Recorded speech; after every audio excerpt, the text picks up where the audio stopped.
dramatically changed my life. For the good, for the very good. Now I can say it's a passion of mine and I look forward to do it every day.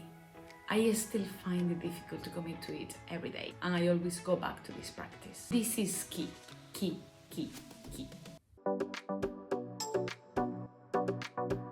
Welcome to my channel, or welcome back to my channel. I'm Lucia Palme, you can call me Lucia. Today's topic is journaling. It's a sacred practice of mine, which is part of my morning routine. It really helps me to start the day dropping down all the thoughts that I have had during the night and in the morning. They're very wild. I drop things like how hyper I am, how overwhelmed I am, what crazy things I'm talking about.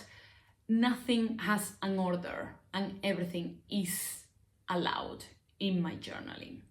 And early into this video, book recommendation is by Julia Cameron and it's called The Artist's Way.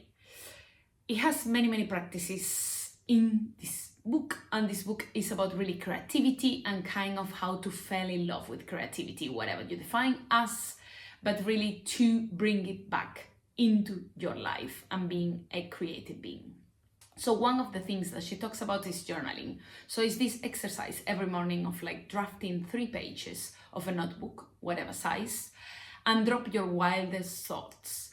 It's not something that you are actually gonna review. So do not care about you right there. Nobody should review this, not even you. It is designed to help people to find back their creativity and to spot blockers. And those blockers could be self-doubt, could be fear, could be not believing that they are creative. I first came across this practice when I read the book, which was 2019. That's actually like 5 years back. I never counted. This is quite crazy. I described the practice before, and what helped me was really to create clarity, to start fresher on the day, not having thoughts that are gonna make my day to be shit, or getting me in like a trap, really, of a toxic, negative thought that it will evolve in my brain. And it's really not related to the day, to what I wanted to do.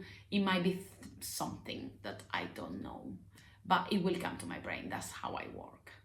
I'm gonna read it from their website. It's actually an emotional release, clarity, and a pathway to explore thoughts and goals, fostering personal growth and well-being. The benefits. I will start with the benefits that I got from this book. Feeling lighter. What I mean is this feeling of heaviness that you have in your brain when you have a lot of thoughts going on and maybe spinning around. What about if you have like a brain dump area where you can dump all of this?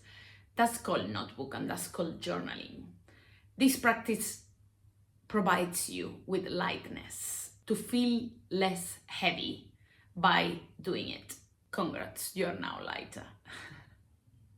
Second is less time spent overthinking. Does overthinking sound familiar to you? To me, yes. A way of stopping, not reducing this behavior, is really dropping my thoughts from here somewhere. That could be through, as I said, notebook, journaling, which is what we are about. That is the space for you to really write down what you are thinking with no order. Just go pour it there, leave it there. Reduce the overthinking by doing this. Learning a useful life technique. The power of journaling is underrated. I was the first one, me myself, Lucia Palme. I used to laugh at my friend Ellie, which is a master. She's a fellow journaler, and she used to tell me how that journaling helped her a lot, helped her on their day-to-day. It was a technique that she will recur, really. She will go for when she was feeling overwhelmed, when she was overthinking, when she was in her head. Once you write down your thoughts, you automatically feel that they are not in your brain. It's quite magic. It's unfortunate because this is really not taught in schools or universities yet.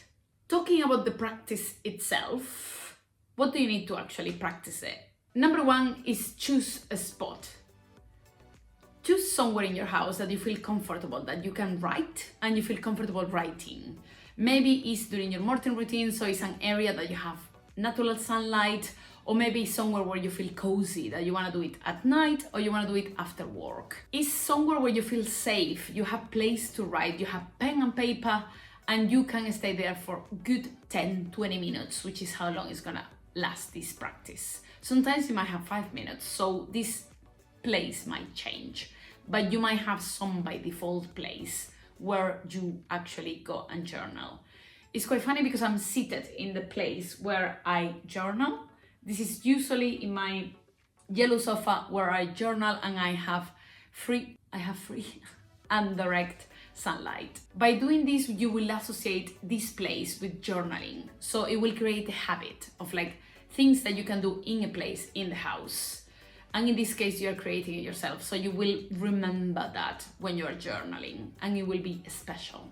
The second thing is same time in the day, whatever possible. The thing is, as the place, the next things to set up is the time. It's actually something that you can remember, and you have a time in order to do it.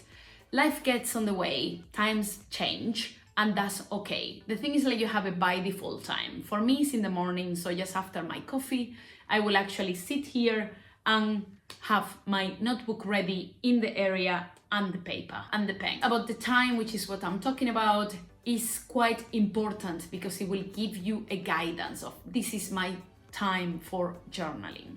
The important thing here is doing it.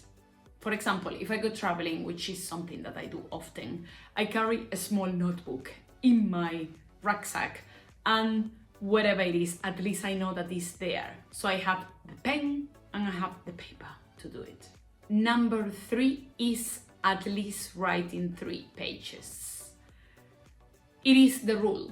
The notebook, the size, you decided, but you have to write 3 pages of a notebook. Whatever you talk about, it doesn't matter the order, they need to be filled up. In my case, I have like a medium-sized notebook, so I can show it to you. So I fill up 3 of those pages, really one per one. So you can see here, page number 1, page number 2, page number 3. I completed most of the days, and it's a good goal to have every time that I'm journaling. Having this goal is good because you have a beginning and you have an end. You just need to fill up the 3 pages, and that will really encourage you to share more and more and more about what you are thinking and dropping it down, like losing any fear that you're gonna read it and you're gonna think this is crazy. This actually leads me to the 4th one, which is do not read it. Under the majority of the conditions, don't read what you have written here. It is a safe space, it's for you to get this brain dump into somewhere. It will help you to go from point A to B. It will get you a little bit closer to B in your path. Feeling this way, that you have the allowance to write whatever you want, is irreplaceable. Like, I cannot replace it with any other feeling that I have ever had. It's really freedom at its pure version. I'm now what I call a well-established journaler. But what about you? Have you ever tried journaling? Are you also good at journaling? Leave it in the comments below. I want to know. That's everything for today. See you in the next video. Like, subscribe. Bye!